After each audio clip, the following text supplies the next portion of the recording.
nous sommes au jeu de paume des métayers. Des métayers, qui portaient donc le nom des propriétaires de ce jeu de paume. Donc, comme tu m'expliquais, Christophe, tout à l'heure, effectivement, il y a eu beaucoup d'investissements et de travaux. Parce qu'un jeu de paume, qu'est-ce que c'est? Un jeu de paume, c'est une sorte de gymnase, en fait. Oui. C'est vide, Avec un filet avec un filet. et avec une galerie. Bon, donc il faut casser la galerie, enlever le filet et puis mettre l'éclairage. Monter une scène, des gradins, l'éclairage. Alors, Alors, l'éclairage aussi, à l'époque, c'est en plus de l'installation, ça coûte des sous, parce que c'est beaucoup de bougies. c'est beaucoup de bougies. Alors, rien n'est assez beau pour l'illustre théâtre. On est en 1644, Poquelin a 22 ans. Donc, c'est à fougue, c'est à jeunesse, quand même. Alors, ils vont refaire le pavage pour éviter que les gens arrivent crottés. Alors, ils refont le pavage 3 jours avant, parce qu'ils font les travaux. Ils font les travaux, et en fait, 3 jours avant la première, l'ouverture de leur théâtre, ils s'aperçoivent effectivement, Christophe, qu'ils ne peuvent pas venir crotter. Plus on est rive gauche, les gens n'ont pas l'habitude de venir sur cette rive. Et comme tu nous l'as montré tout à l'heure, il y a un tout petit détour, certes, mais il faut prendre le pont neuf et pouvoir revenir. Donc on préfère le carrosse. Et les carrosses ne peuvent pas venir. 3 jours avant, ils font paver la rue. Et ils demandent à maître Léonard Aubry, paveur ordinaire des bâtiments du roi, ce qui va coûter 10 000 livres. Alors, comme le dit très bien Georges Forestier dans sa biographie, une livre, c'est 11 euros. Donc, on en a déjà pour 110 000 euros de pavage. Avant l'ouverture. Avant l'ouverture. Avant l'ouverture. Ensuite, ils vont prendre 4 musiciens, mais on va les prendre à l'année, Bah oui. hein, tant qu'à Non, faire. mais on est dans la jeunesse, Christophe. Donc bien sûr, c'est la première fois ils viennent de créer l'illustre théâtre. Donc ils décident de trouver un théâtre, de monter leur projet. Enfin, 4 c'est le- musiciens, C'est le début. 1500 livres par an, c'est-à-dire 16 500 euros. On continue. Pour transformer le lieu, on prend un menuisier. Bon, le menuisier, 2400 livres, 26 400 euros.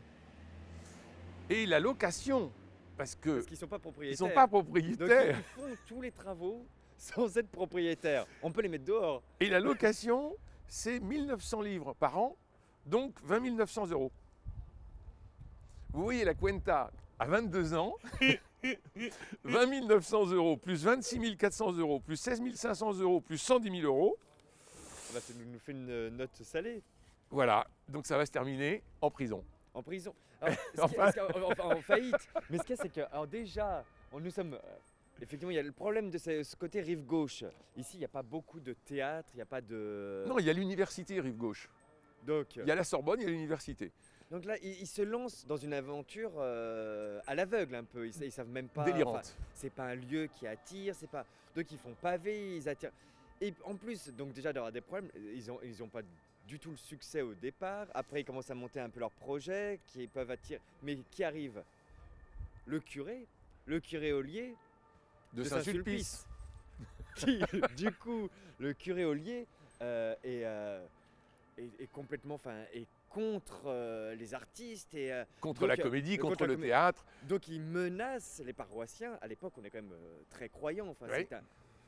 Et du coup, il les menace D'excommunion. d'excommunion, d'aller en enfer s'ils les voient aller au théâtre. Aller au théâtre, ici, au métayer. Alors Donc, que joue-t-on? La taille, pardon Christophe, Oui. c'est quand même pour revenir sur, parce qu'on est parti sur la partie technique, mais c'est vrai que la taille du théâtre est quand même assez impressionnante. C'est à peu près justement toute cette grandeur. 34 mètres de long, 34 mètres de long. sur 14 mètres de large. Et alors, que joue-t-on? On joue du Tristan l'Hermite, bien entendu.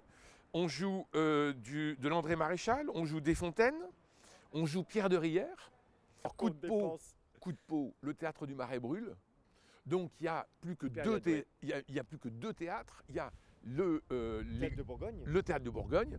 Et puis eux ici, ils ont une place à prendre. Alors ils y croient. Et ils Bien continuent sûr. d'y croire. Louis XIV a 6 ans à ce moment-là.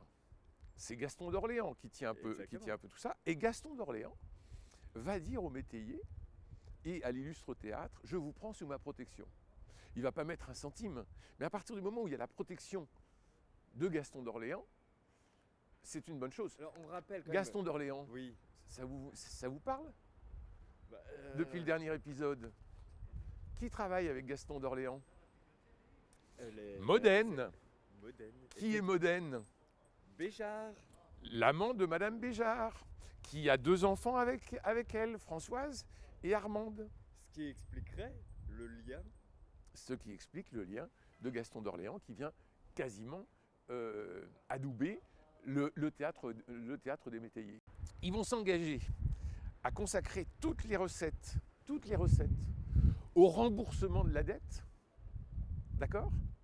Donc c'est-à-dire qu'ils ne gagnent pas d'argent et ils vont payer le couple de gardiens, monsieur François Pommier, 18 700 €, quand même.